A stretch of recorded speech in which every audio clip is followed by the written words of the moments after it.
Islam akan menjadi agama terbesar di seluruh dunia. Padahal ini lembaga riset milik orang kafir, milik golongan kafir. Tapi dia meyakini masa depan ada di tangan Islam. Bahkan National Intelligence Council, Dewan Intelijen Nasional yang menaungi 15 negara di bawah kepemimpinan Amerika, melakukan riset. Hasilnya dipublish di media internasional. Start 2020 akan terjadi kebangkitan Islam global, dan itu akan terus bergerak di seluruh dunia, terutama sekali dunia Islam. Bahkan Dinas Intelijen Rusia memprediksi akan terjadi kebangkitan Islam, yaitu diprediksi 2025.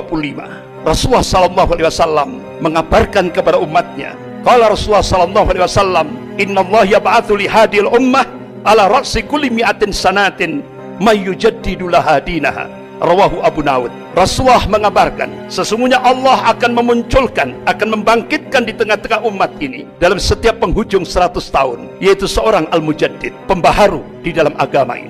Imam Ahmad rahimahullah, beliau mencoba untuk mencari hadis-hadis sahih dalam kutubus sittah. Masya Allah, dengan matan hadis yang sama beliau cari dalam kutubus sittah. Alhamdulillah, beliau temukan hadis-hadis yang sahih ini. Beliau pelajari, beliau teliti, beliau kaji secara dalam. Akhirnya beliau mengambil satu khulasah, kesimpulan. Mujaddid yang pertama, yaitu Khalifah Umar bin Abdul Aziz rahimahullah, yaitu cucunya Khalifah Umar bin Khattab radhiyallahu anhu. 100 tahun lagi, mujaddid yang kedua, gurunya Imam Ahmad, yaitu Imam Syafi'i rahimahullah. Kemudian 100 tahun lagi, jawabannya wallahu a'lam, hanya Allah yang tahu. Beberapa ulama-ulama dunia, salah satu diantaranya yaitu Wakil Sekjen Rabithah Ulama Palestina di Bilad Syam, beliau adalah Syekh Dr. Abu Bakar Al-Awawidah. Selama di penjara Israel, beliau mencoba melakukan riset dengan pijakan Al-Quran dan As-Sunnah dan kitab-kitab yang ditulis oleh ulama-ulama ahli sunnah.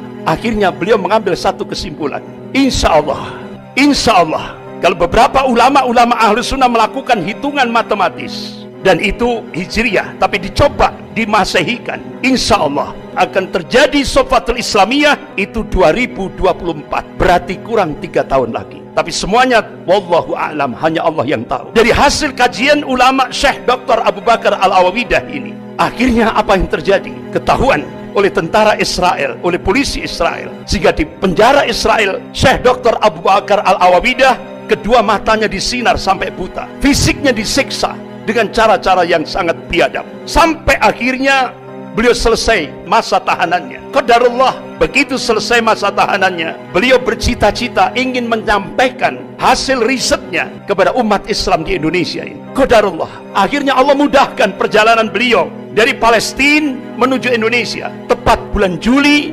2015, beliau diterima di Masjid Jogogarian, Yogyakarta. Beliau sampaikan hasil risetnya. Insya Allah, berdasarkan nas-nas syar'i, Allah subhanahu wa ta'ala akan memunculkan pemantik awal kebangkitan Islam global dari arah timur. Kata beliau, insya Allah dari Indonesia. Akhirnya sampai beliau meneteskan air mata dengan suara yang terbata-bata. Wahai umat Islam Indonesia, genapi syarat-syaratnya supaya kalian layak dipilih oleh Allah menjadi pemantik awal kebangkitan Islam global, yang puncaknya, puncak kemenangan Islam di akhir zaman, sebagaimana yang ditakdirkan oleh Allah subhanahu wa ta'ala. Rasulullah mengabarkan, qala Rasulullah sallallahu alaihi wasallam, bi Baitul Maqdis wa akna fi Baitul Maqdis. Ini hadis sahih rawahu Ahmad. Jadi pusat kemenangan Islam di akhir zaman Allah takdirkan di Baitul Maqdis dan di sekitar Baitul Maqdis, Palestina, bukan di Mekah, bukan di Madinah. Inilah yang dikabarkan oleh Rasulullah sallallahu alaihi wasallam dan satu hadis sahih rawahu Ahmad. Tapi pemantik awal itu diharapkan akan muncul dari arah timur, yaitu Indonesia. Bahkan terjadi ijtima' ulama seluruh dunia, semua berdoa mudah-mudahan Allah jadikan Indonesia menjadi pemantik awal kebangkitan Islam global, dan itu diprediksi 2024.